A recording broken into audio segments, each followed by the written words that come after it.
Hello and welcome back to another vidIQ live stream where today we are taking a look at your YouTube channels. We do this from time to time, and this is the first live stream of 2025. So by time to time, I mean every week. If you're new here, and usually at the beginning of the year, there's a lot of people who are new to this stream, you're going to want to subscribe so you don't miss it because your channel could get picked in any one of these. We pick them at random. And then if you like streams like this, you should definitely just keep an eye on next week on this channel, on the schedule. We'll get to that. Maybe we'll tease it more, maybe a little bit as we go today. And then I have a question for you as I bring on our co-host today, who is an HD and who is an SD, because I'm getting notes from the software that says my connection's not great today. So that I apologize if that's the case, but whose connection is good is Rob's connection. Rob, hello. Hello, everybody. Yes, my connection is good, but does any of my sound effects or tools work on my Stream Deck in 2025? Let's find out right now. I saw that confetti. didn't sound right, did it? You saw the effects, but I didn't hear the sound effects. I think it came through on my speakers. So we were kind of 50% there. Dan, it was just late. It was just late. I just want to say, thank you for hosting this first live stream of the year. As is tradition, you were also the first video to be launched on the vidIQ channel in 2025. It has become a tradition that Dan's How to Start a Gaming Channel in insert year here is the first video. Seems to be doing wonderful as always. So I think going forward, we should make this a tradition as well, that you host the very first live stream each year, if you are comfortable with that, and something that we will forget by tomorrow anyway. So like, you're not going to be held up to any sort of certain expectations or anything. But hello, everybody. Welcome back once again. It feels like it's been forever since we did a live stream. I know this sounds crazy. We've only been away for 3 weeks, but it feels like an eternity. I don't know if that's a good thing or a bad thing. All of my New Year's resolutions have gone already. Wow. But that didn't take long. Now, here we are. It is what it is. So, we do have. Wait, do we play the intro video anymore? Or are we worried about the music? The one that explains the stream. Yeah, I'm trying to remember. I don't think we do play the intro music anymore. The intro thing, because it's not quite the same as we've changed things. Because like we ask a question now, and All right. So what happens in this live stream, Dan? I don't know. I don't know. This is just a morning drive show now. All right. So what's the weather there like, Jim? Well, we got some snow out here. It's pretty bad in Washington, D.C. Goodness gracious. And there's flooding in UK. And all the roads are jammed. So welcome here. Let's play some music. I've got some AI music I can play right here, Dan, if you want to. No, that's okay. Okay. So there is a few things that happened during this live stream. And I'm going to talk to you like you've never been here before, because a lot of people join us at the beginning of the year. So we have YouTube pulled up, and we're going to be pulling up your channels along the way. We have 2 forms down below. One is a form for all the channels on YouTube except for one type, gaming channels, which has its very own form because that's how many gaming channels we get. So pick the form that best applies to your channel. If you're a little bit confused, just do your best. We'll probably see the nuance in it, but don't apply on both, please. So we will then use a random number picker. This week it'll be a claw, and it will pick your channel at random. We don't know which number you are, so there's no need to ask. There are 91 submissions on the gaming channel form. There are 119 on the non-gaming channel form. It's pretty light right now, so if you've never gotten your channel reviewed before, this is probably a good time to submit. Then we'll pick your channel at random, and we're going to pull it up, kind of like this channel right here, Monetize with Micah, and we're just going to go through and see the different things we notice and give advice where we can. However, this year we're doing something a little bit different.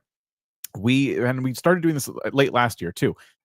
We also have been asking you to leave some kind of question or something for us so we can dig a little bit deeper in your channel. So if you fill out that section, and you should, don't keep it vague on us. Monetize with Micah did not keep it vague. They asked us to look at their intros, their hook in the first 15 to 30 seconds on their earliest videos. We talked about this before the stream. We think earliest videos actually means the earliest that pop up in the order from latest to oldest. Although they did start like a month ago. So we think what we'll do is watch like the latest couple of videos and give our feedback on the intros and hooks. But yeah, we used to just look at titles and thumbnails and kind of ponder things. But now you have an opportunity to say, no, this is what I need help with. And we encourage you to do that. So if you have already submitted and you're like, oh, shoot, I don't think I filled out that section quite right, you can edit your submission. Please go do that and fill out this question, because if we get ones that are just like, well, I don't know, we'll probably skip your channel. So I think that's all the things. And the last thing I'll say is we are not just a YouTube channel, we're a tool. We have a Chrome extension you can download. It works on Firefox and Edge as well. And it gives you all kinds of fun little bits of advice about YouTube. I am logged in on the wrong account right now, so it's not showing me the things I want it to show me. But essentially, it's going to add some new tools on the left-hand sidebar. It's going to add all kinds of cool things, like outlier scores to videos. This channel right here has a 7.3x outlier, meaning they posted something and it did way better than it normally does. You get all kinds of cool stuff. You're going to be seeing it on the screen, so you can download our tools with the link down below. Let me pull my screen off here real quick and get logged in properly as Rob gives you the rest of the announcements. Okay. There are no further announcements. Perfect. I'm not done yet.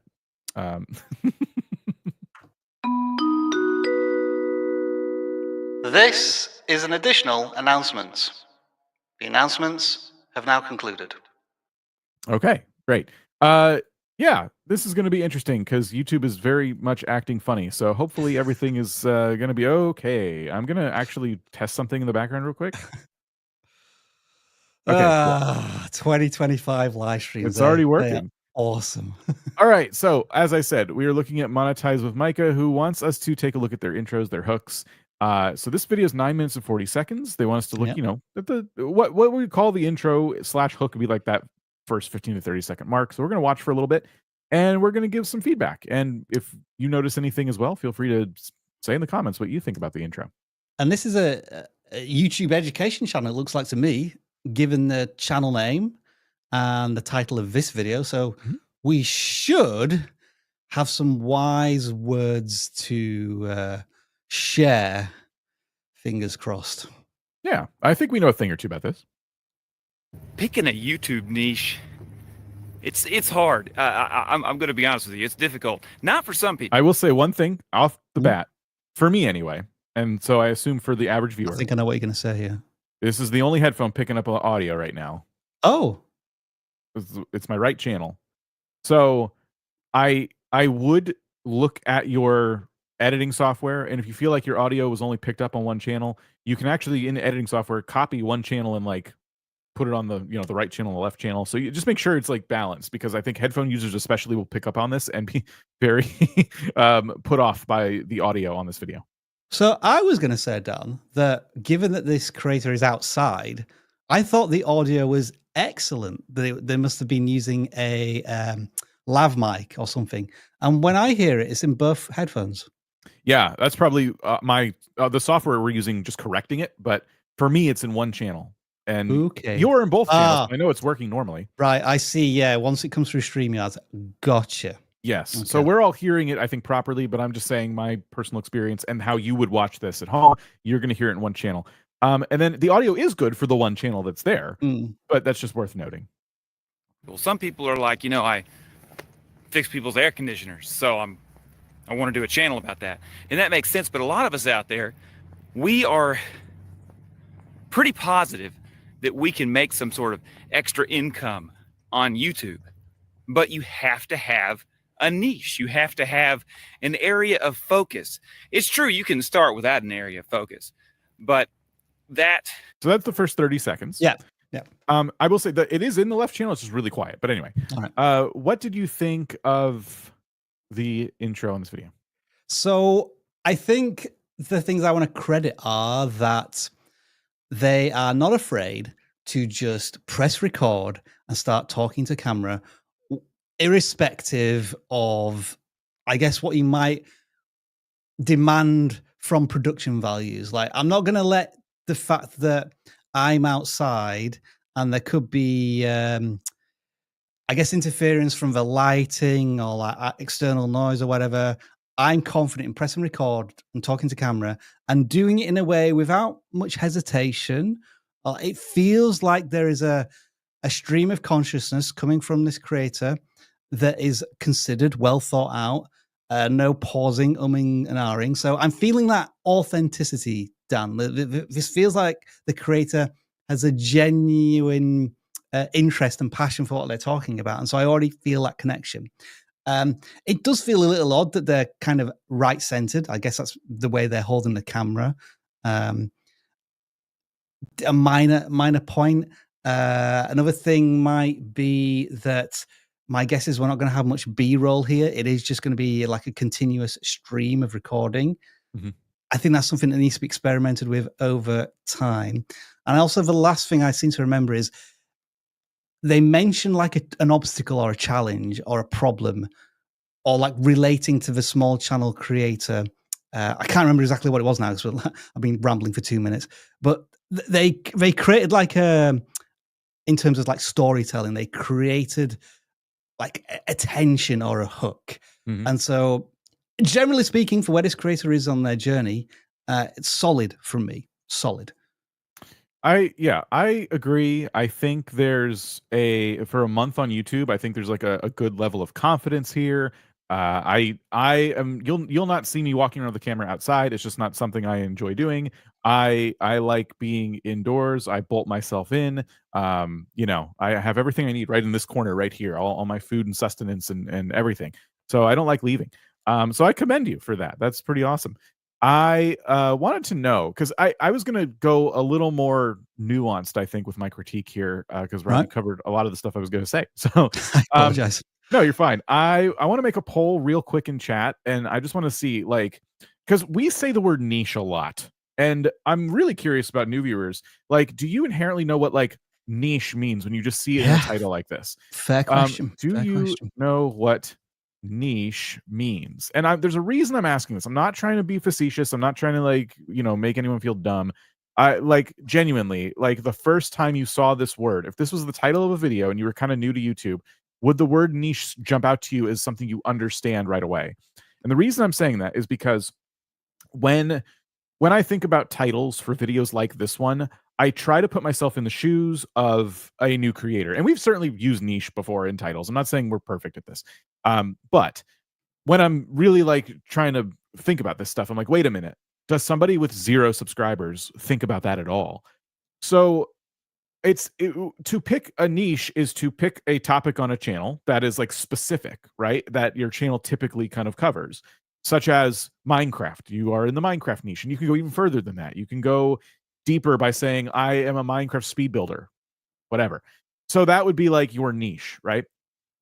But do people go like when they start YouTube, do they even know they need to be doing that or thinking about these things? And therefore, if they don't, if the answer is no, I actually don't really know what that is as a beginning creator, we have to think about what the title of this video should actually be, which is like the result you're trying to get from knowing what a niche even is. Like, so how to pick a niche on YouTube in 2025, I think for people who know the word is a great search-based title, but I would be asking myself just who that target viewer is, because is there another way to title this video that still comes to the same points and conclusion, but helps even more people discover what it is? I'm just looking at the poll now. It is, I think niche, Dan, is YouTube education jargon for topic. I think everybody would understand topic, or if you're going to title it a completely different way, it might be what type of videos am I going to make on YouTube? Although that really doesn't address the problem here that I think the creator is trying to get at, in that ideally you want to have some idea what topic or niche you want to start with, just to have that moment of focus, because many small channels really struggle with that to begin with. Right. So looking at the poll results, 87% say yes, which isn't too surprising. We talk in this about live stream, ad nauseum. Yeah, like we talk about this all the time. So yeah, I don't think this was like a miss with a title or anything. The video's been out for like a little bit. It has a view. It could easily pick up. But it was just something, because yeah, if you would change niche to the word topic or something like that, how to pick a topic on YouTube, and then what kind of topic, how to pick a successful topic on YouTube in 2025, or maybe not even successful. I'm spitballing and putting myself on the spot. I'm trying to think of like a better title, but be that as it may, that was one thing I picked up on. And the reason I picked up on it was because of something that was said at the beginning of the video, which was this: fix people's air conditioners. So I'm like, what if I fix people's air conditioners? So what if I made a channel about that? I know where this person's coming from, like as someone who's made videos like this, but I think as a new viewer, I'd be a little bit confused as to why that was even brought up if I'm still trying to learn. Like, wait a minute, what are we talking about? What is a niche? It was kind of thrown in there as this like example, real quick, and it didn't feel like it came full circle in the hook. Does that make sense, Rob? Do you know what I mean? Yeah, I think it dovetails with what I was going to mention as well. In that, correct me if I'm wrong, Dan, but I don't think they actually mention or use the word niche in the first 30 seconds. Right. I think they talk about the problem and then this anecdote about, well, I guess like a simile, a metaphor about air conditioning units. But maybe the creator, the viewer at this point is kind of wanting some reassurance that they're in the right place and they're going to learn more about picking the right niche for their channel. And that possibly hasn't been addressed. So maybe in the hook, there does need to be that reminder from the creator that, yeah, you're in the right place and we are going to talk about picking the right niche topic for your YouTube channel. Because what I wanted them to say when they mentioned that, I'm like, oh, wow, they're going to go in depth on like a niche that you could, a niche that would bring you like search-based content versus a niche that would be more like entertainment focused. They didn't kind of go into that. They mentioned fixing air conditioners and they didn't say, and that would be your niche. It just kind of was just put out there. And so I think, like you said, it's a stream of consciousness. I don't think, again, anything about this video is like, oh, what are they doing? I think it's more of just us picking it apart, and because they asked us to, and saying like, this is what we're noticing about your intros. This is what we'd be thinking about if we were doing this video, blah, blah, blah, blah, blah. But I don't think they did a bad job here at all. I just want to be very, very clear about that. I think this is pretty solid. I like that it wasn't like, I monetize with Micah. Welcome back to my channel. On this channel, I do. I like the first clippable moment of 2025. Dan doing the crazy. Well, remember the Fresh Prince of Bel-Air? We had the Carlton dance. I think we now just have had the Dan dance. How do we do this?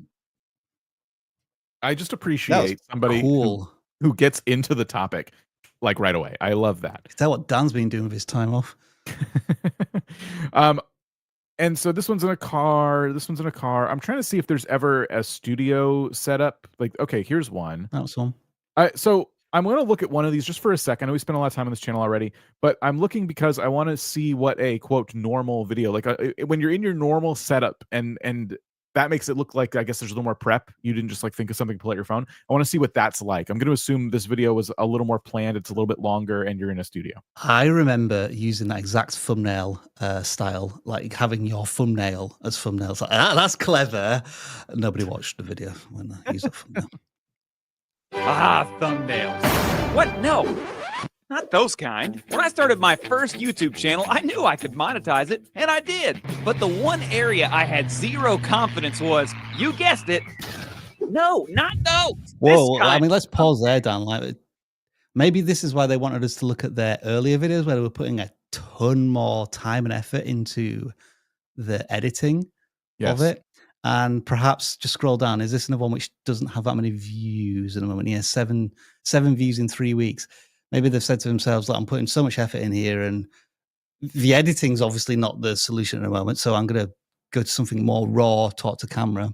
But it does kind of demonstrate that this creator certainly has some editing and production chops should they choose to use them. Sorry if I've kind of stolen your thunder there again. Just I agree. This is why I wanted to look at an earlier video because they did use the word earlier and we were confused. But yeah, this makes more sense now. So not that we should disregard the advice from earlier, but this was probably more like what they were hoping we would do. So I love the energy in this, and as I predicted, because you're in a studio space, things just feel more prepared. Like it feels like you're kind of on script, if you will. Not like you're reading a script in a way that makes me go, oh, this person's, you know what I mean? It feels organic still, but it does feel like you've really prepared quite the presentation. And I think that's cool. I'm going to watch a little bit more.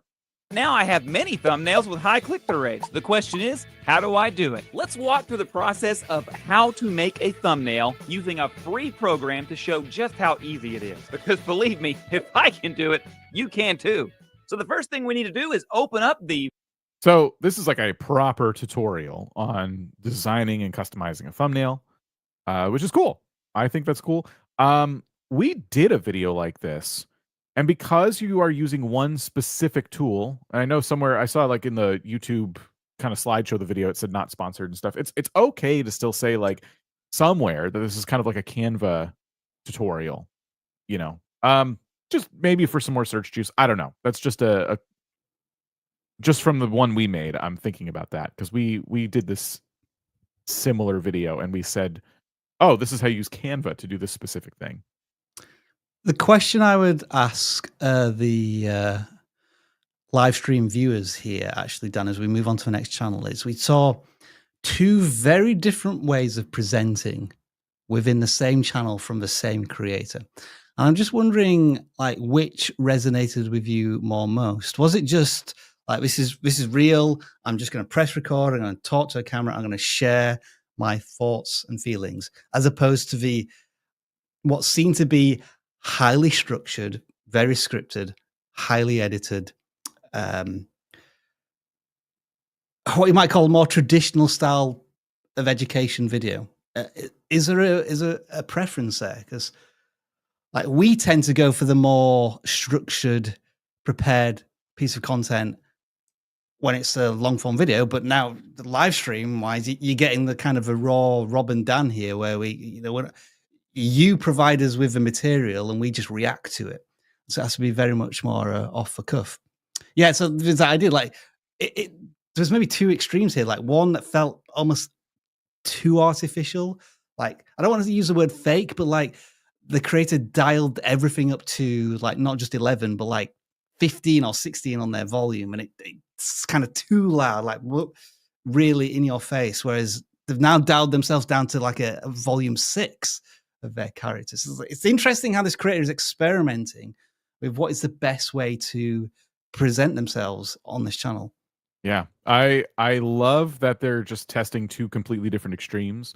I kind of wonder how people would feel if we watched this first and then this one. Like, if this was the only exposure you had to this person, will you notice how much energy had been added to the videos versus the first video we watched, which was just way more like, oh, hey, what's up? So yeah, it's kind of interesting. Thank you for your feedback there, everybody.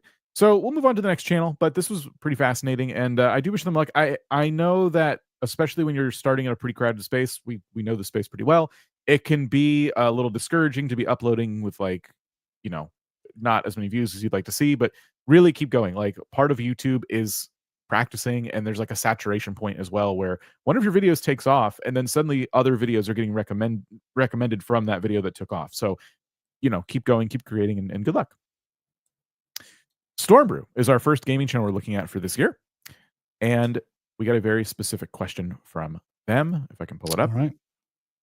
I want to focus on finding better hooks for my videos with higher viewed/swiped away ratios, since I currently average about 70 to 80% viewed/swiped away, and I'm aiming for 90 plus, which is pretty extreme. That's where we kind of average at about done 65 to 75%. Yeah. So yeah, I'd say they're running at the average right now, which is not bad, and they're looking to really make it so people have a hard time swiping away from their shorts, which is to say, like, hey, how can I make better shorts? But they're looking at like specific metrics, which I like. I want to look at the second to last one. This one's probably just been uploaded. This one has 10K views already. Yeah, okay. Pretty solid for a channel with 1,000 subscribers and only 26 videos. Yeah. Yeah. Impressive work. So we're playing Roblox. Let's see. All right. If you're a Roblox veteran, you probably remember lots of games you may have played back in the day, like Natural Disaster Survival, where you try to survive random disasters that can range from very easy to literally impossible, which was an iconic hit back then, and it still is today. But some of you also might remember those slide down in a box games. This feels like a lot of, it feels like it follows a lot of the hallmarks I see of shorts in my shorts feed. We have catchy music and a little overwhelmed by the burned-in captions, but also they kept putting a subscribe call to action. Yes, that kept appearing and disappearing. Where I was going to say at this point, Dan, like, you probably don't need that subscribe call to action, or just like leave it till the very end. But I know probably, well, they've hit 1,000 subscribers, right? So they don't need that requirement for monetization anymore. So true. It's a minor thing though. I don't know if dropping it is going to make a huge difference. I was going to mention it too. I found it a bit distracting, and these captions up here are not what Rob is talking about. I just can't get rid of these right now. It's these ones. Yeah. I want to say the audio and the music was working for me. It felt like a lot of shorts I see. Like you have good VO, and it just it sounds catchy, and it feels like you're kind of bringing me in with a bit of a a story. Classic Roblox games you remember. You jumped into it right away. I love all of that. I thought there were too many cuts in the video. Oh, too many for a short. All right. So here's what Controversial. I'm talking about. If you're a Roblox games me played back in the day, like Natural Disaster Survival, where you try to survive random disasters. So natural disaster survival. The next shot is your character dancing in the back rooms. So you see the disconnect there? Like you said natural disaster survival, that's what my brain had here, and then I don't see a natural disaster until the second thing after what you said. You know what I mean? Like that's what I mean by too many cuts. You insisted on putting your character, probably for branding, throughout the short, and this might be contributing to your swipe away ratio, because I would swipe away because I'd start to get confused. And when Rob said overwhelmed, I thought you were going to say it was because of cuts. You were saying captions. I'm overwhelmed because of the amount of cuts. I think there's a bit too much going on, and it starts to get irrelevant because you keep including your character. I think your character at the beginning, more than enough. You have so many B-roll opportunities because you're talking about a lot of different games in this short. Focus on those. Focus on the B-roll specifically from those games, and you really did mess with my brain doing that. I don't know about anyone else. Maybe it's because I'm 90 years old, but it just it distracted me a lot. Like Dan, you dance pretty well for a 90-year-old. That's good work. For natural disaster survival to this. To this, and then it doesn't even linger on that very long. Where you try to survive random disasters that can range from why are we driving a car? Huh? That's not a natural disaster. Someone's about to get run over by a car. that's a different kind of disaster. I don't know. That's like the thing I noticed and jumped out at me immediately. When it comes to shorts, it's really easy to swipe away, and I just feel like if you're gonna confuse people like me, I'm swiping away. You still got 10K views. This is not a bad short by any metric, but the channel asked us to go for 90%. Like they're going for like a perfection run on YouTube Shorts, and so that's why I'm like splitting this hair right now. Are they all like 10,000 views plus, Dan? Feels like it, because that's a phenomenal start. Oh yeah, that's really impressive. Yeah, this is fantastic. They really should be proud. I really don't want to make it sound like I'm pooping all over this creator's party. Like they're doing a really, really, really good job. Do we want to bring up the shorts seem to be capped at 15,000 views or less conspiracy theory, which I occasionally bring up? It does feel like that cap has moved, doesn't it? Like I used to see it at 1,500. Now it seems like it's, I don't know. I'd be curious to know what the analytics are, whereby like after 48 hours, it gets up to around about 10,000 to 50,000 views and then just flatlines. There's all sorts of videos about this now, like how to solve it. I was watching some this morning, and it's like, no, that's probably not what's going on. But at the same time, I do agree that it's curious how shorts either have like less than 10 views, which means that they're not being shared at all, or they cap out at a certain amount. But again, in context, the creator has 25 videos that are at 1,000 subscribers. Yeah. Each short seems to be averaging 10,000 views. Their editing and their scripting and their storytelling already seems to be really sharp. So there's nitpicking, really, I think, that we're doing here. And I think that's a good thing. They asked us to. That was when I saw the metrics that they have versus what they're actually going for, I'm like, oh, they really want us to like pick this thing apart. So that's why I got hung up on what I got hung up on. But ultimately, if we were looking at this and it's like, are my shorts good? If that was the question, I'd probably be like, yeah. And we'd move on. Good stop. Keep it up. So StormBrew, thank you for sharing, and best of luck in 2025. You're off to a fantastic start. Are we ready to go to the next channel? We are. Let's introduce Ashton Shurtlift. I'm going to go with that as the surname. And the specific question, Dan, was, if you can bring it up, why is my prank video, and this is the second video I have, not getting any views? Are my thumbnails clickbaity? So I think there's some interesting broader conversations we can have about this channel, Dan, which has basically just started their journey. In one sense, in that they have 5 videos, but they have humongous breaks between some of these videos. Like their first video 8 months ago, then 3 months ago, 2 months. So I'm not convinced that they're fully committed to a level of consistency yet, whatever that is, whether it's 1 video a month or like 4 videos a year or whatever. We're just not at that point yet with the channel. Having said that, the second video does look as if it's the most formed in terms of packaging, in that it looks as if they have a custom thumbnail and they have what I think they're trying to create is an intriguing title. Innocently covering office doors with sticky notes. Now, I think that's an intriguing title because you're using the word innocently. And that conjures up in my head that the thumbnail should be something that isn't so innocent, whereby, I don't know, you're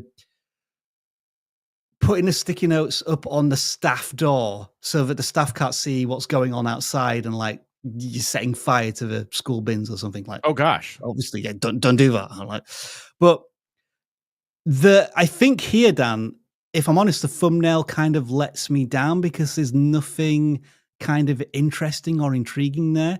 They've just put some stickies on a door.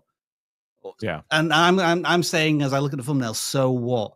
Where's the jeopardy there? What are the stakes? Why is this going to be a problem? So when they ask the question, are my thumbnails clickbaity? I would argue it's actually the opposite. They're kind of matter of fact, quite dull in a sense that I'm not. There's no curiosity gap here that's been created. What are your thoughts before maybe we look at the hook? No, I agree. I was right there with you when they said clickbaity. I'm like, oh, because clickbait. My personal opinion here is that clickbait only occurs when your thumbnail and/or title do not meet the promise of the content itself. If I click on this video and you're covering glass doors with sticky notes, you've not clickbaited me. So that's not what I'd be worried about. I think this kind of comes down to just, is the topic interesting for the viewer? And you can make a video about covering a door in sticky notes, but I think you need to do something with the thumbnail at that point to make it seem like there are consequences for doing this. So if you were covering it and out of one of these other windows, a teacher or something was peering out and frowning, and then again, all of this needs to be zoomed way in too if you're going to do something like this, because this is like way too much negative space. I think that would be more intriguing, because it's like innocently covering office doors with sticky notes, and then you see somebody looking at you just angrily because you're covering their door in sticky notes. Like, now we're looking at a sketch that looks funny, and that would be more intriguing. But right now, I would just say this is like a topic audience mismatch. And when it comes to sketch channels, you're gonna have stumbles like this where you make something and you're like, I think this is like a fun idea. And that's like, any comedian will tell you that like every joke is going to be kind of like a risk, right? They're going to need to test it. And so comedians will, really famous comedians will travel the country and do small shows to test out new material on like smaller audiences to see what kind of reaction it gets before they do their Netflix special, right? So it's kind of the same thing. If you are a sketch channel, you are effectively like a comedy channel, and every video is kind of a risk. And it's important not to dwell. Like, this video was from 3 months ago. I wouldn't be dwelling on this. I would be working on my next sketch, and you can always go back and mess with the thumbnail if you want, but I really wouldn't like sit there and let this sink in of like, oh my gosh, I really messed this one up. Like, that's going to drown your creativity. Can we now watch the video, Dan? Maybe the first 30 seconds. So you may have to rewind it, because I did watch maybe the first minute, and just do it uninterrupted, because I think it's necessary to do that to talk about the next thing I noticed. Okay. Every year, the seniors in my school have a prank day on their last day of school. This year was our turn, the class of 2024. The seniors came to school in the evening the day before the school week started, giving more time to work on some mischief. Everyone pretty much decided to do their own thing, but I wanted to do something that no one else would ever have the patience to do. Cover something in sticky notes. So I went and bought about $30 worth of sticky notes and gathered up some that I found around the house. Hopefully it'll be enough. When I arrived at 6 p.m. that night, I decided on covering a part of the glass door to the school library, and I realized that I had underestimated just how long it was going to take to cover an entire door, especially since my friends had chickened out on coming. Then halfway through covering, using the notes I'd bought from a... So 40 seconds in, Dan, what are your thoughts? I like the storytelling. I like the VO, like it sounds good, and I like the pacing of the video. Those are the things I like. The camera hasn't stopped being really difficult for me because I'm 90 years old, as we've stated, and I worry that some audience members may get, not me, but some audience members may get motion sickness from how much your phone slash camera is just, there was just so much movement. And I think that's okay in little bursts, but I don't know. More shots like this where it's set up and it's stable would have been a little bit nicer. Again, I'm splitting hairs. I'm critiquing like little tiny things just because I know that all makes a difference when it comes to retention. But what I don't know. Those were my like initial thoughts. I'm with you in that I thought the pace and the storytelling and the amount of effort they put into capturing the footage was phenomenal. And as you listen and watch for longer, I feel as if that narration and storytelling continues to be strong. But I think where it falls over is the first 10 to 15 seconds, whereby, as we were saying, the title and the thumbnail were kind of underwhelming. And then the hook and the intro, I think, also are underwhelming because they tell us the what. Like, I'm going to put sticky notes over a single, over a door. And that's cool. Okay, why should I care about this? Again, there still doesn't seem to be any stakes or consequences. And actually, it feels like you've lowered the stakes by saying this is a designated prank day that the students have at school. Right. So they're allowed to do this anyway. So I think the more we get into this, the more underwhelming it is. But if they nail that, the hook to create stakes and interest, I think once they get into the storytelling arc of it, like the meat, then there's really something there, and it could be quite powerful. When we talk about like preparing for a video and how, hey, quality over quantity, blah, blah, blah. I had an idea for a quality play for this, but you would have needed to start planning it way sooner. I think you could have part of the story, and you have your camera out when you do this, is every day for like the last maybe 4 or 5 weeks of the school year, you were putting sticky notes on this door as you walked by. Yeah. And maybe you were getting shots of the librarian or whomever coming out and going, ah. And then for the senior prank day, you cover the door. Like, that takes a lot of forethought and a lot of planning. But when we talk about quality, we're not always necessarily talking about your audio and video quality. We're talking about the planning that goes into a video. And a lot of YouTubers will do this, where Eddie Burback is like a fantastic example. If you want to see people plan out videos, he'll spend months on a video. And when you finally get it, you're like, I see why this took so long. Like he did a video, famously, he visited like every rainforest cafe in America. That was one of his big videos.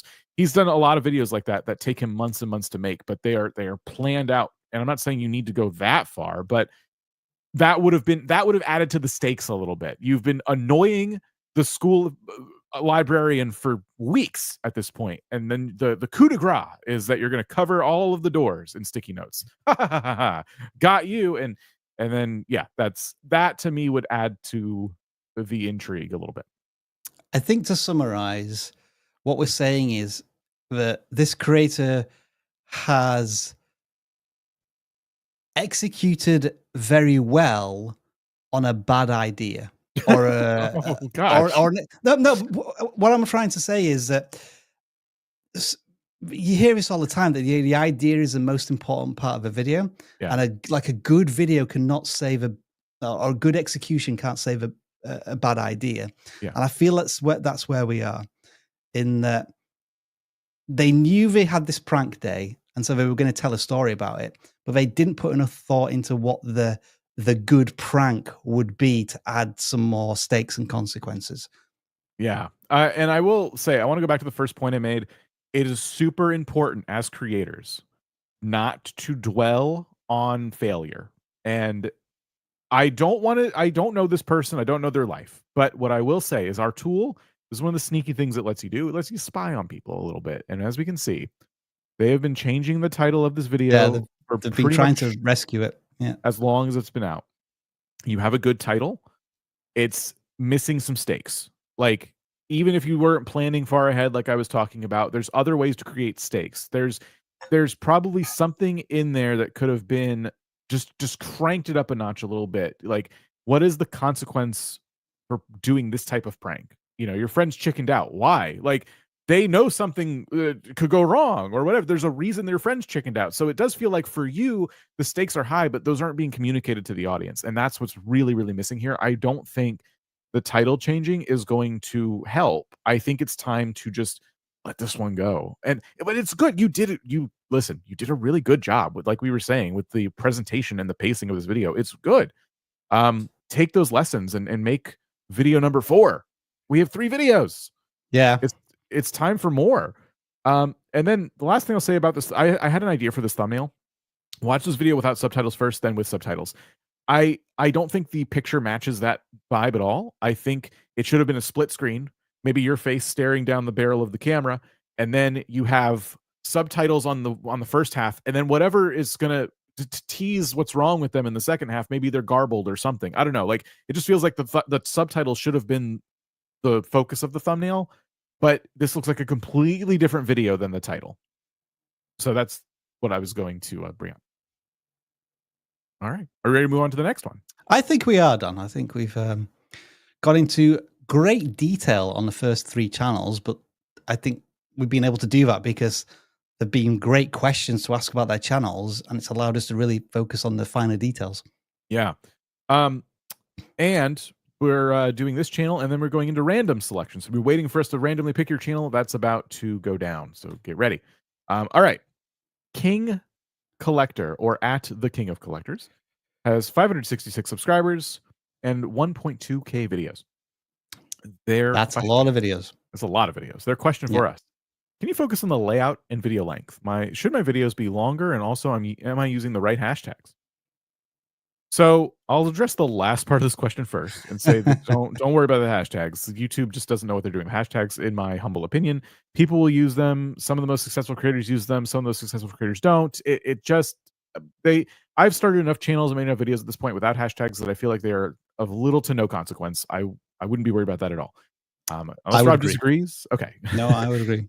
All right. They said the layout, which kind of threw me. I don't know if you mean the thumbnails or you're talking about the videos itself, because right after you say video length. So I think we just watched the latest one. I certainly have thoughts on the thumbnails. I'll get back to that. But should we just see what a regular old video looks like? Yeah, go on then.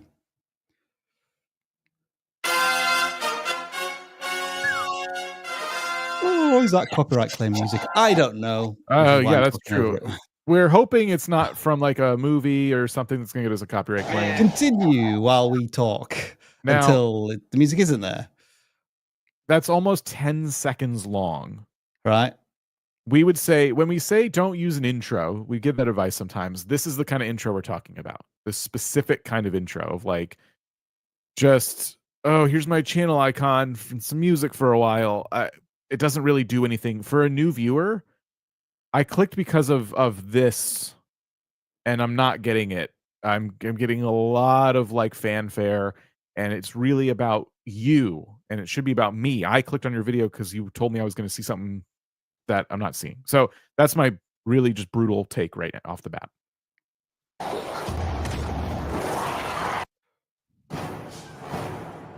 So I'm gonna mute it from here because I feel like that we're does not sound like some film music to me. Yeah, we're not going to get any VO. So let me just let's play for a second. Okay, kind of measuring how tall it is. That's interesting. To be honest, when I first looked at this, Dan, I didn't realize if it was just a render of the model or it was actually the model itself. I think it's because of how it's been played through StreamYards, because it's losing a little bit of detail. But when I saw the measuring tape measure, then I realized that this was actually because that, as I look at it now, that looks like a computer graphics to me. It does. Okay, so I can see now why they have 1,000 videos. I feel like you could batch videos like this pretty easy. Yeah, I think this is what we need to talk about, don't we? Templatized videos. They're very templatized, and they're all almost exactly the same length. You have I see what they mean by layout too. It could be this. where it is the same layout for the collectibles every single time, the same kind of, it's the same thing over and over. And what we're getting is pictures of a collectible, but we're not getting any deeper meaning or story about it. And the reason I say this is because like I've started watching, like I'm starting to like collect things again, right? And I'm watching channels like this, and there is always so much more behind the channel itself. Like the person collecting whatever it is, like, is usually very passionate about the hobby. And I can tell you are, based on just how many videos there are and how many figures you have. Like there's a ton of passion here, but we don't get to know anything about you, or why these videos are here. Like I can go on any product page and see the action figure, pictures of it, but what are you giving the audience that they can't get from the store page where you buy these? And it feels really mean to say that, but that is kind of the cold reality of it. There's no meat to bite into here. I really, when I saw a collection channel, I got really excited because I'm like, oh, collectors, like they have really cool setups. They got shelves full of things, and there's always stories about how they came across this thing that they found. And, oh, I've been looking for this for ages. It was at this thrift store. Like there's so many stories that you could probably tell if you were willing to, be on camera or put your voice in the videos or something. So that's my like brutal like take. If you scroll to the top of a channel, Dan, this is the definition of trying something 1,200 times and expecting something different to happen. Essentially, I was going to say, just to sort by most popular.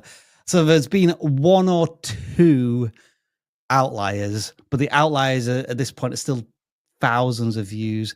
Given that you've made 1,000 videos at this point, and even then, Dan, a year ago, still 2 minutes 20. Is it exactly the same music? Are they timing it to the length of the music, perhaps? It sounds similar, doesn't it? Maybe it's from the IP that the character is from. But it's 2 minutes 20 every time. Yeah, true. Now, this is the kind of video I might see if I'm looking to buy the product on eBay. Like, I can get some really detailed close-ups, and I'm not really interested in the lore or the backstory of this character. I already know it because I'm on eBay buying it. But on YouTube, as you say, Dan, the viewer is certainly in a more casual mood, and I wanted to find out just more about this character or like this series of models. Because like we're seeing Star Wars Black Series Hasbro. I know that some people are really passionate about collecting from a certain brand. I mean, Dan, you were talking about collecting stuff, or you're getting back into it. I am a big collector of, if anybody in the chat is aware of this, dude, shout out, Eagle Moss Star Trek models. And these are really finely detailed die-cast models of Star Trek ships, and I bought like tons of them off eBay over the Christmas period because I finally had time to sort of find the cheapest ones. And like I was watching videos beforehand of people like actually holding it in their hands and sort of contorting it and talking about like the warp nacelles and like the detailing and like where the bridge is. So I'm getting a real like passionate review and exploration, the authentic interest coming through on that. And you use this phrase quite often, Dan, which is like off the shelf content. So yeah, these are the models I collect, and we're just releasing some new ones from I think it was like a new company releasing models, and I'm interested, but they're really expensive. So, I wanted to use one of these as an example of like what this creator could be doing instead. And I've not watched any of these. I just typed in what you said. And this video popped up, even when I got the name wrong. And they have 68,000 subscribers, 15,000 views. I know it's from 5 years ago, but like, let's just watch this for a couple minutes and we'll see the difference of what we're talking about when we think collector channels and what we were looking at before. We're here at the Eagle Moss booth at New York Comic Con to give you guys a full tour of all their beautiful range of got on read. Need that one. Oh, it's an Enterprise E of a large Voyager. Oh, Star Trek. that's in my to So buy list.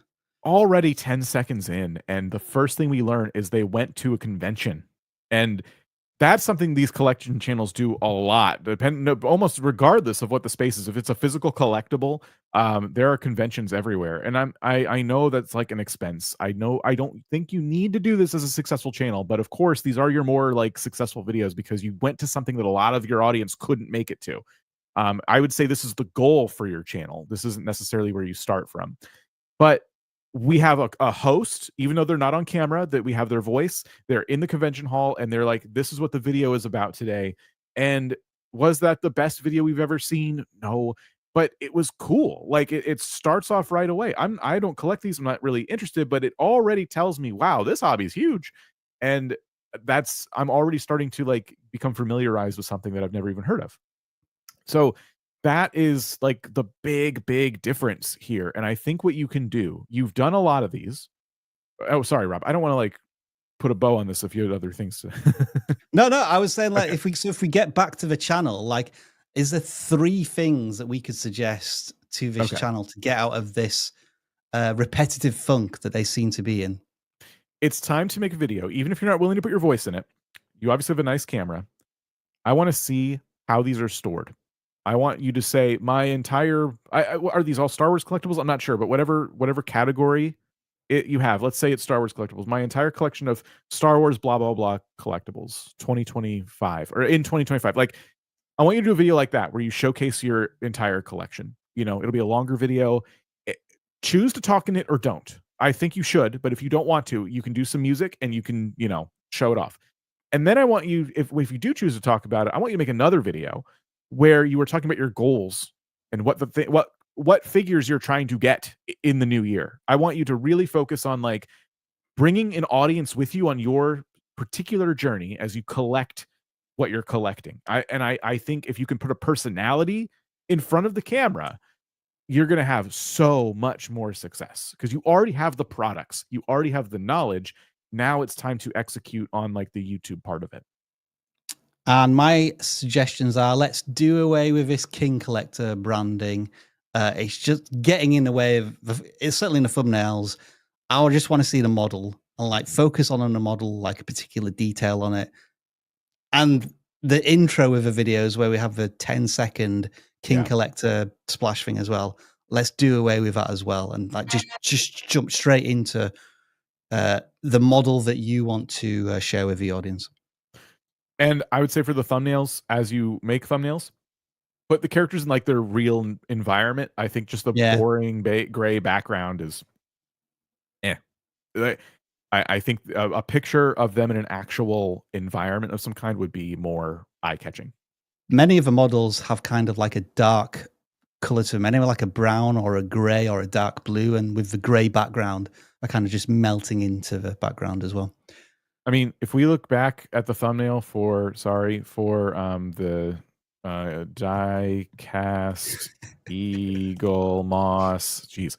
And in the chat, folks, give me like a Star Trek model, and the first one that I see in the chat, I'll go and get it and show it. Look at how simple these thumbnails are. And when I say an actual environment, this is what I'm talking about. It doesn't need to be a cluttered background or anything. Yeah, you just want to see the model. Just the model on a table with a blank wall, just something like this. All of these thumbnails, like they don't even have text on them. They're like so simple. So that's what I want you to try as well. Okay, it's time to get in. Oh, Rob went away. I'm guessing you all gave him some models to find and he just disappeared. I didn't even see him get up. Well, we're about to start random selections. If you haven't already, it's not too late to fill out the form below. We're also going to get to some of your super chats, memberships, things like that. So thank you for that. I'm just waiting for Rob to get back. But yeah, cool. Hopefully you're enjoying the stream. Hopefully you're having a good new year. Okay, here we go. What do you got? All right. So, oh no, disaster. Hang on. So the first one I saw, really nerding out here, going completely off topic, but hey ho, this is our live stream now. You can share your collectibles next week. So somebody said, Sure. whoops, that's not you. Get me on. Defiant. So I have 3 different Defiants. This is the Eagle Moss one. See how beautifully detailed this is. I can't put it up to the camera because I have a worse camera for autofocus. It's just not going to do it. I also have another one, which is I think it's called the Furata series. These are just plastic ones, but they're kind of cool as well. The detailing's not quite there. But also, they used to do Micro Machines Star Trek, Stan, if you can believe that. So this is a Micro Machines Defiant, a tiny little one. But this was my project over Christmas. I have a 3D printer, and I'd lost all the stands. So I measured the tiny little hole there and printed myself new stands. So all of my Micro Machines now have stands. And I'm really proud of myself. And I don't know why I've just shared that on the internet, but there we are. You should post the schematic for that print somewhere, because I bet you there's other folks that could. You're probably right, actually. Yeah, you're certainly right there. And that is how you create value for an audience, because if Rob had a channel where he was showing these off all the time, he could say, by the way, these have I have 3D printed these stands. You can get them in the link below. Like, that's the stuff that like adds to the community and makes people, really like, oh my gosh, Rob did me such a solid there. Anyway, that was fun. So where were we? Where were we? Let's take a look. What is this live stream about? Let's take a look at some of the supers and things like that we've gotten. Oh yeah. Start of the stream. Cheese gave us a super chat and says, I started 9 days ago, just made shorts so far. What should I do? Keep making shorts. It's going to be a simple one for me, Dan. Just make more shorts. Like, I would get up to what do you think is the threshold for like a decent number of shorts? Like 50, 25, 50, 100. I mean, yeah, make a bunch. Learn. I'm guessing this channel is about different cheeses. That's cool. Yeah, maybe. I think you should just keep making shorts and learning from them. Study shorts that are similar to yours and try and figure out, wow, that one has a lot more views than mine. How is it different? And take notes and eventually maybe test some long form. But I wouldn't if you're enjoying yourself with shorts, you don't need to even do that once if you don't want to. Shorts is a legitimate platform for sharing content. So keep that in mind. We audited a channel earlier on, which was shorts based. So there might be some kind of crossover advice there as well. 9-Figure Wrenching is back. 19 months of membership. Thank you so much. We started the project car for the first time on a live stream. Oh, that is nice. Brave. I mean, like, just anybody goes, I do have like a lot of respect for anybody who does live streaming, because like we know that it can go wrong very often and very frequently. Yes. So to do like maybe car projects, which is probably multiple streams, where if something goes wrong, then how do you fix it? Are you gonna do another live stream that fixes the problem that you caused maybe in an earlier live stream? And if you've just started this project, when you finish it, take clips from all those streams and tell the story. Make a long video about the whole thing and maybe narrate it and everything. I see people do that all the time. It suddenly occurred to me, Dan, 9-Finger Wrenching. Is there a story behind 9 fingers? Like, was there an accident maybe that caused them to have 9 fingers instead of 10? Maybe I'm asking questions that I shouldn't on a live stream, but there you go. Searching for Tone says, just wanted to say thank you. vidIQ has helped so much. Almost at the 1 year mark and almost 1,000 watch time. Is that what they're saying? Which I think that's 1,000 subscribers, which to me is the beginning. Okay. Not possible without all of your advice. Happy New Year. I mean, we'll take it, but you did that. Keep that in mind. Thank you for the super chat and Happy New Year. TP Media TV says, I've been applying all your strategies, no views. Well, it's like from one extreme to the other, isn't it? Yeah. We have another one from them as well. You need to send 2. Sorry, we do like reserve these for like segments of the live stream. I do apologize. It felt like we were ignoring you. Been grinding nonstop with your strategies, SEO, thumbnails, retention hacks, but my channel's still stuck on views. Need your expertise.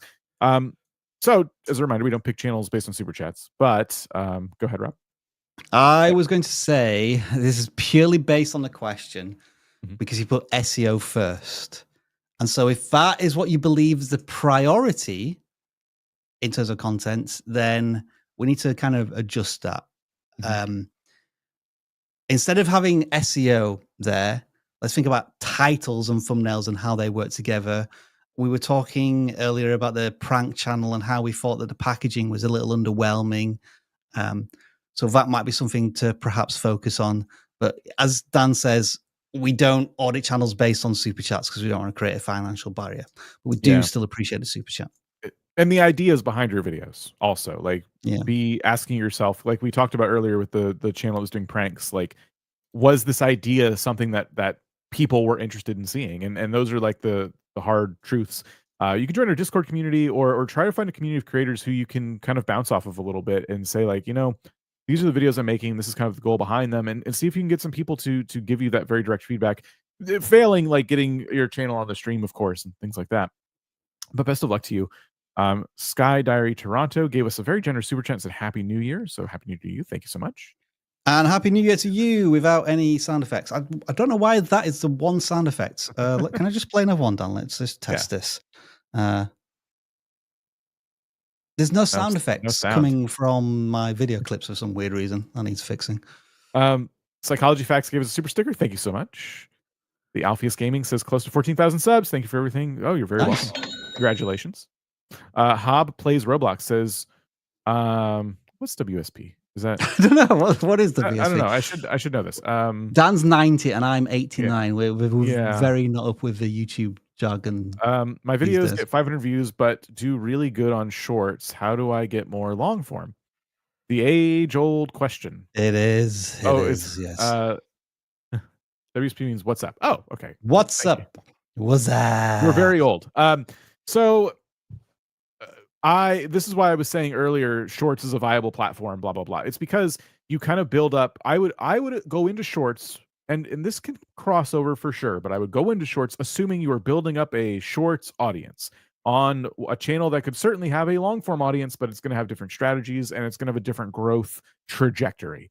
So to get more long form views, it's a different set of strategies and tools than shorts. It's not about how can I get people from the shorts to the long form videos. That's kind of trying to convince them, how can I get them to watch me on Twitch when I grew my audience on YouTube? Some will come over, but people like to watch what they like to watch, where they like to watch it, and you can't really control what people are going to do. So instead, focus on good titles, thumbnails, topics, ideas, all the long form video advice. It's almost separate in certain ways from YouTube Shorts, and that is how I'd split your brain to help you get views on both, if that's your goal.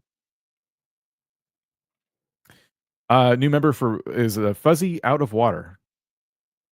I don't know why I said it like that. There we go. New sound effects. You get sound effects when you become members. Last for a week. And then Bear or Reacts. I don't know if that's my best guess. What is the best layout for titles and thumbnails? This is the second time I've seen layout today in this context, and I'm kind of confused as to where it's coming from. This is such a broad question, but if we were trying to answer it in a nutshell, it's both the thumbnail and the title should be understandable in a split second, like the viewer just gets it instantly. And the thumbnail tends to get the viewer's attention, and then the title just kind of seals that intrigue and entices them to click. So they complement each other as well. But to go into more detail, like we've done many videos on this, so do check out the channel.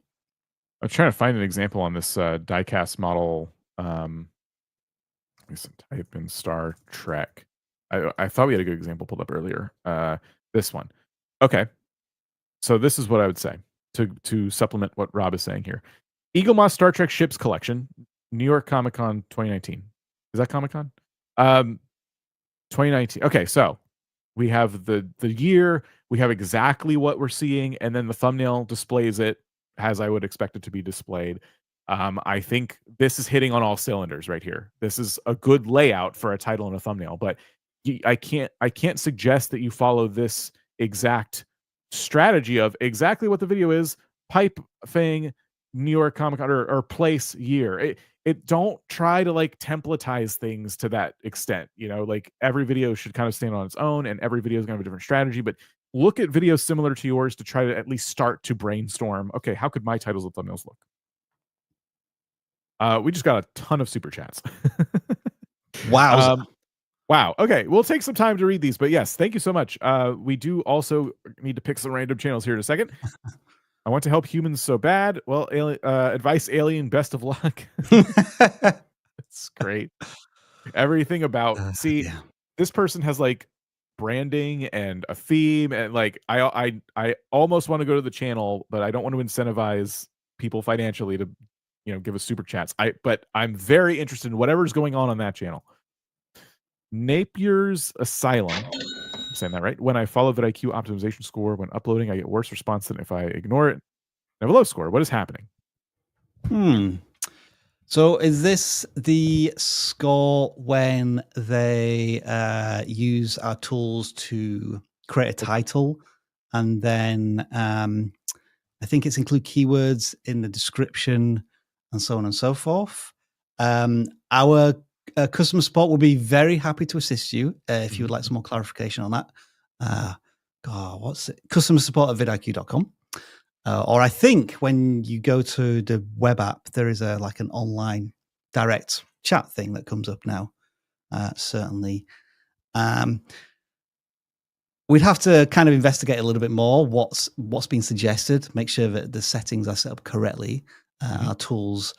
Because I think there can be a bit of manual input, especially with a remix tool. You do have to identify what your channel is about. I'm sorry to hear that, but we'd love to help you out. Yeah. Just again, difficult to offer direct customer support in the live stream because we don't have the details. Thank you, Overlord vidIQ chatbot, for providing that. My Skins Money says almost a 10K subs. Congratulations. Jeep Psychology 101. Welcome back. Huge shout out to vidIQ coach Molly. Her guidance helped me get monetized. That's awesome. Congratulations. Screenshot that, Dan, for the Coaches Be Braggy Slack channel. I'll just drop that in there. Yes. Jeep Psychology, thank you for the super chat and best of luck in 2025. Gaming Gold says, hey, vidIQ team, my gaming channel, Gaming Gold, currently has 80,000 subscribers. What strategy should I focus on this year to hit 100K? Focus on the things that have been working. Double down on the things that worked in the past.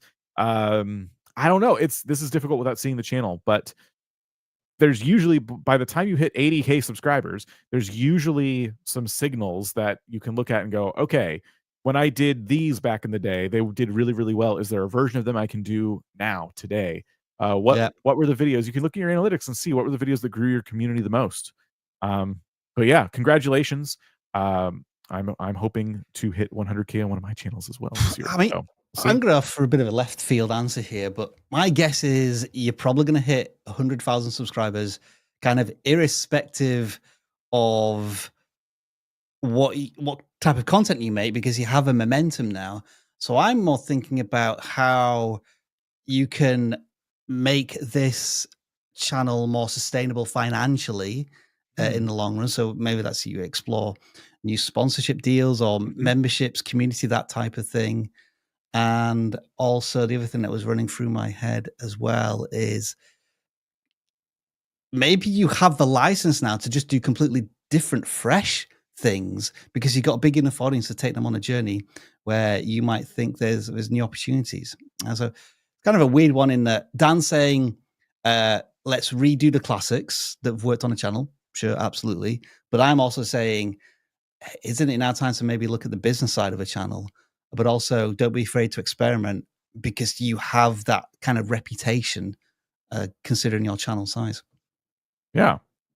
All right. Let's look at the last super chat here real quick before we get into channels again. Thank you for everything, vidIQ.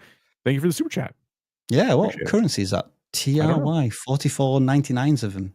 We're going to dine out on that tonight. All right. Thank you for all your supers. Happy New Year. And let's jump into some more channels. We have random selections now. And for random selections, we use a special tool to help us because picking random numbers is a lot easier with technology.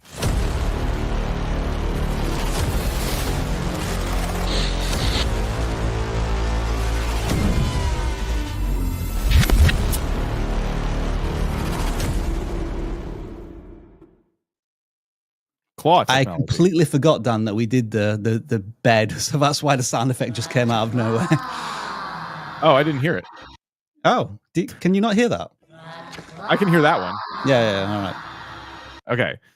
Yes, we're using a claw, the claw, to be exact. The definitive claw. And we have 345 responses on this form, and on the gaming forum, 264. So let's look at the 345 responses by going to the claw and going into settings and going into numbers and typing in 345 and then say, okay, start. And then let's make sure it's muted and let's do that. Because I forgot to do that last time, didn't I? And we had all sorts of crazy sound effects. Yeah. Should we also mention as well, maybe Dan, let's put a hard stop on super chats now. Yes. Like, please don't give us your money. No more money. Because we're going to try and do some. I appreciate we've only done 4 channel audits so far. So let's try and do some more audits for you folks rather than getting stuck in the question zone. Yeah. They said my video content and shorts as well. I want the full shebang. All right. Claudio Ranieri, Italian football manager. Quite funny though. Okay. So wait. What was the question here? Sorry, shorts. I wasn't paying attention. They want the full shebang, they said. Their videos and their shorts. One full shebang, please. Did I pick a gaming channel? Coming right up. Hold on. Wait a minute. That looks like a game. Okay, these look like memes. Okay. So is the full shebang that you filled it out the wrong form? No, I think we're good. I think they do mostly like meme content and stuff. Okay. Should we look at the video real quick? Superman falling with loud screams. I feel like this is self-explanatory. Everyone is going to do what it says on the tin. Brace for loud screams. All right. All right, so that's basically different screaming memes. Yeah, that could work. I guess so. I think you kind of need like a series or something. I think one ever is probably not going to. I would have put way more of those out. I think one of the noises should have been emotional damage as Superman falls to his demise. So there are memes and memes and memes. And earlier I had said, like, when it comes to sketches and things like that, comedy, you're going to have hits, you're going to have misses. And I think this is the same exact thing I'll say for channels like this. There still needs to be a theme of memes, doesn't there? And it feels like this is just random meme, random meme, random meme. Yeah. I know memes are inherently random in themselves, but I think the best meme creators still have a theme of some kind, whether it's on a particular game or sound effects or like they're all Drake memes. And so I'm not seeing that just from the thumbnails. Right. It is very random. I think the goal with stuff like this is shareability. And I've been thinking about this a lot because I see memes all the time scrolling through shorts or Instagram reels or whatever it is. And they typically are relevant to whatever I've been kind of enjoying lately. But I don't know anything about the channels they're coming from. I'm not subscribed to the creator who made the meme or uploaded it. And they probably have a lot of stuff like this. It probably looks kind of random, but it's getting traction because it's kind of reaching like the right audience. So it's the strategy is inherently hard. We've always struggled with channels like this. So yeah, I would still say like hits and misses.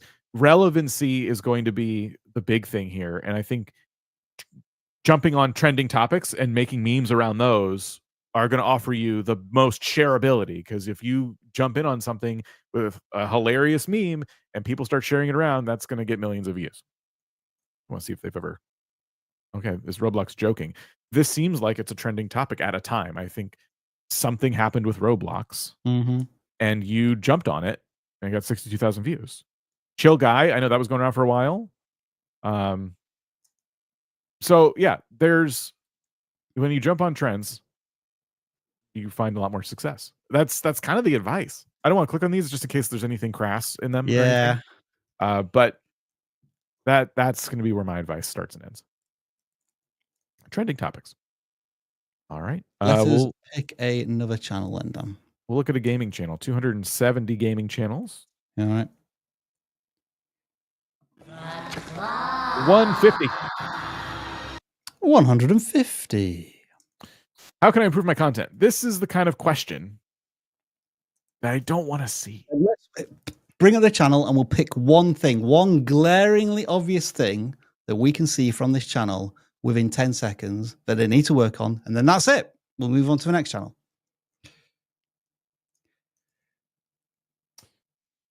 Thumbnails. I would agree. Thumbnails. They're They're- all like screenshots with an episode number added in the top left-hand corner. Yeah, these are good views, but like, yeah, the thumbnails are just kind of dark. You have like a greenish character on a green background.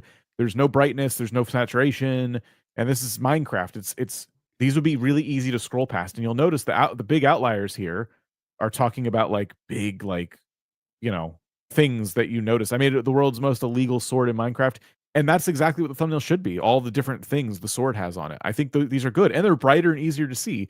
But these ones, there's just not a lot going on, and they're so kind of dark. I think that's it, Dan. I think Yeah. they should maybe make a series of videos with that thumbnail style of the illegal weapon that they're making.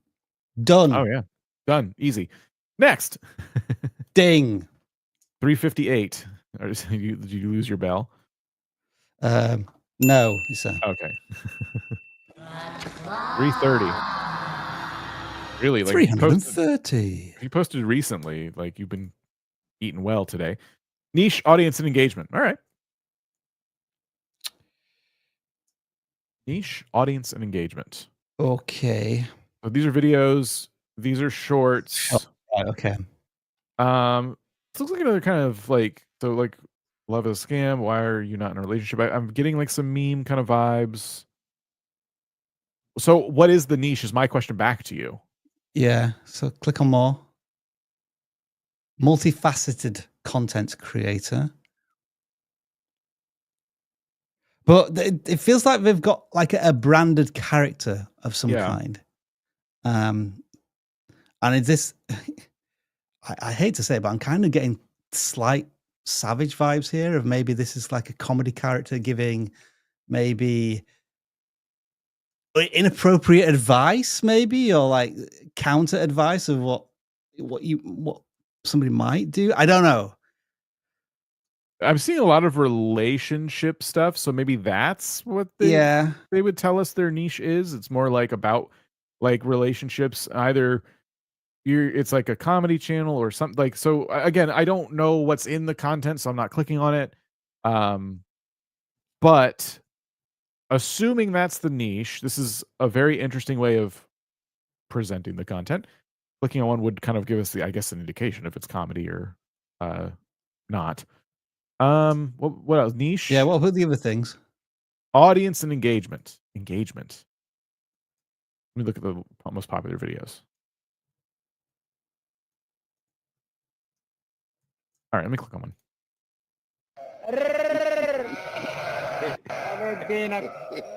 So it does seem like it's more like comedy.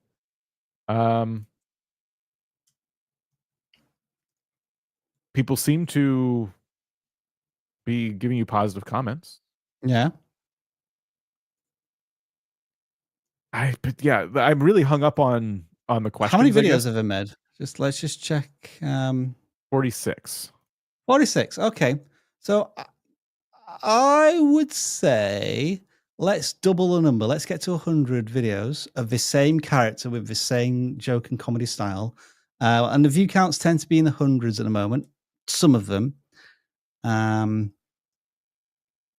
hopefully by that point, you should have an idea of what type of comedy is working, whether it's about relationships or was that farm animals was the one I heard there, or like parodying music. I can see a little bit in some of these.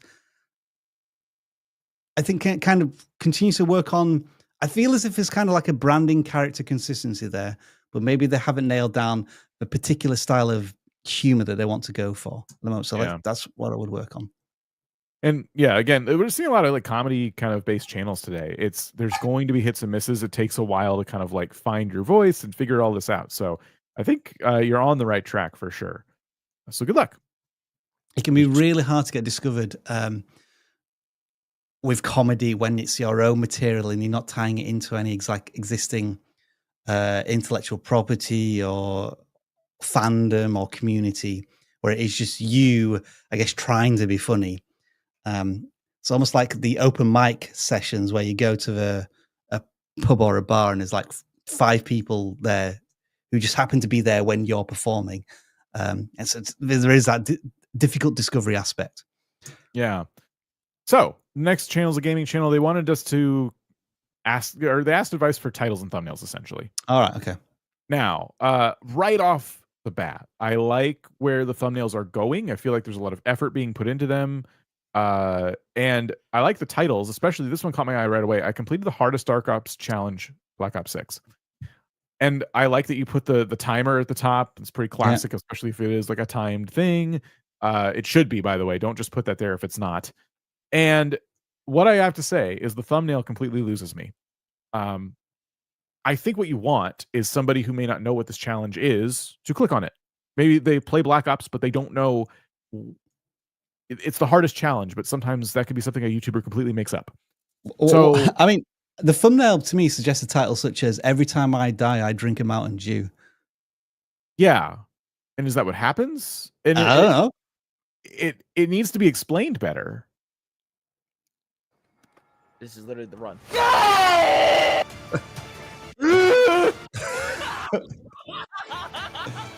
Oh, what if my brain can handle like immediate screaming? This is just me, personal opinion here. Like immediate screaming in videos, it's just So it doesn't seem like it's going well. It looks like a difficult challenge. Dan, I think one of our next YouTube videos, it should be like we just saw images of view counts under 100, and each of us going. We tried the hardest YouTube challenge.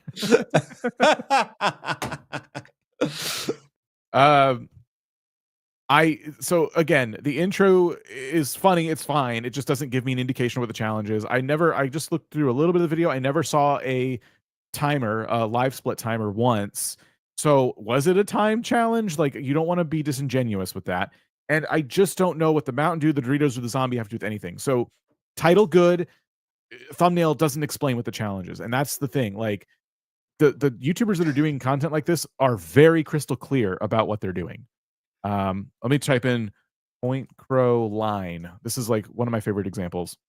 Can I cross Tears of the Kingdom in oh, everything broke. Are you there? Whoa. Dan's screen just went blank. Is the screen share blank? Yeah, I've got a Jasper update as well. I think he heard me screaming, and he's like he's very emotionally sensitive and tuned in, and he just came in to check how I was, saw that I was fine, and then left. Stole one of my flip flops and went back downstairs. Oh, all's good. Screen's back, Dan. Screen is back. Not for me. Oh, I can see Point Crow and stuff. I'll show you this, and then I think I should log out and log back in. Actually, so Doug did this first, I think. Someone did this first, but basically the challenge was, can you cross Tears of the Kingdom in a straight line? Or, maybe it was this channel. Can I cross Tears of the Kingdom? Oh, okay. People keep jumping on it and doing different versions of it. It's pretty funny. In any case, very simple to understand. Can you cross the entire map in one straight line? And I don't need to think any harder to know what the video is about. And that's what I see with a lot of challenge channels. Here's the challenge. Maybe you heard of it, maybe you didn't, but you need to understand it on its surface in order to find success. I was just thinking about some of the formats as well here, because we have challenges. Then I think we have videos that are about updates. The one on the right-hand side, God mode after patch. Whoa, that was just a window screen that I saw there, Dan. I'm just wondering if you take my screen off the screen. Sorry? Can you take my screen off the screen? Yeah, it says off. It's just me and you talking now. I can't see anything. Dan's just gone, is he? I feel like I'm in a void. I try and fix it here, Dan, but give me a moment then. Do you want to do some announcements while I Well, no, here, let me log out of StreamYard and come back. I can screen share. Oh, Dan's leaving me. Oh, Dan, come back. He's gone. That's it. Dan's gone. Right. I'll see if I can recover this situation. This is why live streams are awesome, by the way, because when stuff goes wrong, you just got to stream by the seat of your pants. So I'm doing some stuff in the background to enable me to screen share my computer. Hello, Dan. How are you? I'm good. I can Good, keep right. I can keep screen sharing if that helps. How's that looking? Yeah, fine. I'm just trying to get the sizing right. I don't have the claw, so just give me a random number, Dan. 100. 100. All right. So this channel is asking. Oh. Oh, what? No, hang on. No, it didn't. It just didn't type in the number. There we go. All right, 100. All right, subscribers and shorts. That's such a broad question. So I don't know what the question is here, but it is Twirling Tyke. So we go to shorts. My guess is this is a channel that's made for kids that puts it into a whole different bucket of consumption, which is quite hard to feedback on. Let me just play one of these for a moment. See if we get definitely made for kids. I'm getting some strong AI vibes here as well. I feel as if there's maybe AI generated images. I'm also wondering if is the music AI generated as well. Probably. It's very possible to do that now. It sounds like that. Yeah, for sure. I think there's probably more of a tolerance for AI generated content from a very, very young audience. But then you've got to be really sensitive to the output of that content, especially when the parent is probably going to be moderating that. And also there's a very, very low barrier to entry, because I'm guessing there are many creators who are like instantly able to do this as well. So there's probably all sorts of channels capable of doing it. So how do you differentiate yourself? And that is going to be a challenge as well. Yeah, it's really going to be difficult. Also, are kids watching shorts? Like, you'd want your kids' content to show up on the YouTube Kids app. I don't think that app has shorts. Oh, yeah, that's an interesting point, Dan. So I don't know the answer to that. Yeah, I don't think a lot of people are going to see this just because of that alone. Yeah. So that would be one critique there. Also, just keep in mind, as Rob said, low barrier to entry. You might be making a lot of these and you're thinking, this is easy. So are a lot of people right now. Yeah. So like you can use these tools to help augment your workflow, but using them to do the entire creative process means that you are now competing on a very crowded space, because every day there's more of these channels popping up. So long form seems pretty promising now, Dan. Thousands of views on these videos that are pretty recent, like Learn Fun ABC Song. Let's just quickly check this one out. Some actual animation going on here. Yeah. Again, we're at a point where is this AI? Could AI be capable of doing this right now? I would say no. More human made to me. Yeah. But this could be AI generated with just a host on one side. Yeah. Sorry, the audio is getting garbled. All right. So we'll kill all them. I think their long form strategy has probably been working for a while. I don't think shorts are going to be it for this channel. But yeah, I'm more encouraged by seeing the long form content. It looks like they've been doing this for a while, and it looks like a lot of that may have hit the kids app. Give me a number, Dan. 10. It's a new Dan claw. Yeah, it's very broken. Delor. Yeah, it doesn't work too well. Oh, hello. Hang on a second. I think that's the wrong. I think I was looking at the wrong list there because it didn't have a question. Oh, I think I was using the old form then. Oh, that's interesting. Like the very old form. Is this got a question? No, hang on. Oh, it's because the question's in the wrong place. Well, sorry, not in the wrong place. It's above the channel. Right. Video went viral. How can I make another well-performing video like that, even though the reason it performs so well is because the thing I can't repeat? Oh, classic. So this is Ivan the Crafter, who is like a vidIQ community legend. I think we featured them in the community tab end of last year because they posted more than 100 comments in videos. Oh, yeah. And so, yeah, Dan, this might be something of extreme interest to you. All 4 pressure plates and how they work, almost 100,000 views. Yeah. Cool. You can repeat this. It doesn't have to be about pressure plates, but there's other items in this in Minecraft that do different things. I haven't played the game in years, but I know that there's wooden doors and iron doors. And a lot of little things in Minecraft have slightly different mechanics. So can you repeat this by focusing on different elements of the game that, there's a wooden version and an iron version and a gold version. Like, what about the pickaxes? Not pickaxe, boring, but what, like, different building tools, different types of redstone, like all blank and how they work. They have to try that title idea again, don't they? All blank as in Minecraft item of some kind and how they work. Yeah. That to me seems repeatable. You might not nail it every time, but this is again, I would use this as a learning opportunity as well. Because even if this is a one-off, there's probably some lessons here, and you can find other potential viral, Minecraft. What a cool comment that is. They've found something new on Minecraft after 12 years of playing. Yeah, it's great. It's great. Like, some of these games are so old, and yet you still blow people's minds sometimes. So you just appreciate that a lot of new people play this game all the time, and even people who've been playing forever, there's new things you could teach them. And I think if you go after the weird and obscure, you could find all kinds of successful formats. And let's be clear, Dan, about like expectations. Even if the next video in this all blank and how they work series gets, let's say, 2,000 views, like that is still cool versus your average prior, which looks to be typically 1,000 views or less. If you can average 3 or 4 videos that get, let's say, 2,000 or 3,000 views, that's like a repeatable format with returning viewers. So I would celebrate that. Yeah. Give me another random number. Oh, we're still going. Okay. I don't know. 206. 206.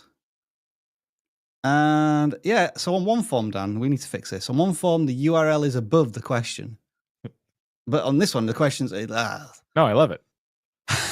Right. How to upscale and make better editing, as I'm all self-taught. Upscale. Are we talking about video quality or like just upscaling maybe? Of production, batch creation and stuff? I think they mean upskill, I assume. Upscale. Yeah, okay.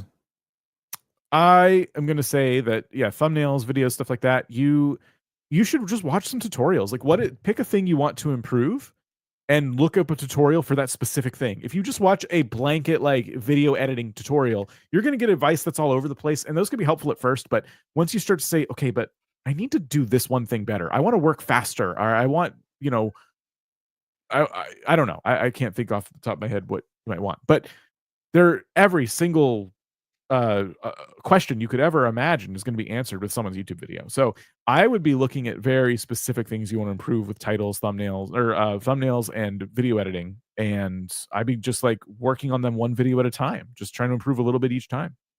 Very consistent audience here, between like 1,500 and 2,000 views per video, publishing on a consistent basis. They've got some cool branding as well, Dan. I think that they have like a blue hoodie, blue hair, blue beard. That is commitment to the branding, and I think that's cool. In my personal opinion, I think the thumbnails are a little busy, but that all might tie into the branding itself. However, I think this is a video about like maybe keeping rivers and riverbanks clean and like maybe recycling around it. I'm not entirely sure because the text is overpowering. So I'm just wondering if there is an opportunity here for more focus on like the mess and the cleanup that's going to result from it. The channel we've seen a couple of times, Dan, I forget the name, but like the lawn mowing channel. Can you remember where I think they just volunteer and clean like the side of streets and lawnmower care. And I think the thumbnails are very simplistic, but it shows like the state of something. And then the title kind of pulls me and says, I'm gonna fix this for whoever it is I'm looking at. But cool stuff here from the creator. Absolutely. Yeah, I do think the blue text on the background is hard to read. Sometimes you put a lot of text in your thumbnails. I would be looking at thumbnails as well. It's cool that you're focused on editing, but yeah, I would still be also That is focuses cool. on Look at these- that as well. They've got a really strong live stream presence as well. Oh, it's great. The live streams get thousands of views, more views than their long form content, but the long form content gets a decent amount of views as well. So, congratulations. And they're experimenting with shorts. Yeah, Maybe they're they want to obviously lose a like bit of branding on the shorts. It's a bit too obnoxious, I might say, if those things are on all of the shorts. But if that's Yeah. not the priority, It seems like they just know their niche and their audience very, very Mm. well, and everything from here is just like little bits of improvement at a time to just keep going and going. It's gonna be awesome. shall we call that a successful first week of channel audit, Stan? We can call it the first week. all right, we should do that. Somehow I have got into the hosting chair. So what I'm going to do is I'm going to do a switcheroo. Oh, and now okay. all of a sudden Dan's in charge. All right, fine. Well, yes, my trick didn't work. Thank you everybody for hanging out. I hope you're having a fantastic new year, and I hope we were helpful to you. If not, tomorrow, I think John's live stream tomorrow. And then next week, if this was helpful to you, Next week. oh my gosh. I can't even begin to explain. And then after that, every Tuesday, channel reviews. We got Wednesday live streams as well. That's what's going on. You know, videos. like we typically say, Dan, that subscribers aren't that important. Like, we don't worry too much about the call to action for subscribers. But live streams are a little different because you get a notification when a channel goes live. And I think certainly for the next week, all of you watching, the 500 plus who are watching, you probably want to have those notifications on, because there are going to be plenty of opportunities for interaction with the crew here from you, the vidIQ crew. And I think we'll just leave it there. All right. Thanks, everybody. Happy New Year. Cheerio. Wave awkwardly.